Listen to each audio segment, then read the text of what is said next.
মা, ও মা, খাবার রেডি হয়েছে? আরে রে রে, আমার লক্ষ্মী বাবাটার ঘুম ভেঙেছে। কি খাবে আমার বাবাটা?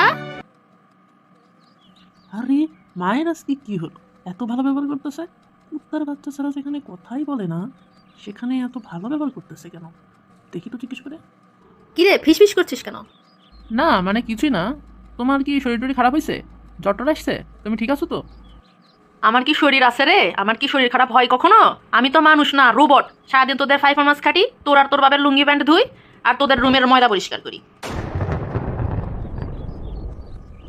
সারাদিন বুয়ার মতো কাজ করলেও তোদের মন পাওয়া যায় না। তোর বাপ কোনোদিন ঘুরতে নিয়ে গেছে আমারে? একটা শখ করে শাড়ি কিনে দিছে কখনো? তুইও তোর বাপের মতো হয়েছিস, এখন আবার জিজ্ঞেস করছিস শরীর খারাপ হয়েছে কিনা? যা কুত্তার বাচ্চা এখান থেকে, যা। উফ, বাঁচা গেল বাবা। আমি তো ভয়ই খাই গেছিলাম। এখন তুমি নর্মাল বিহেভ করতেছো। আচ্ছা সমস্যা নাই। শোনো, 500 টাকা দাও, বাইরে থেকে খাই নি মনে।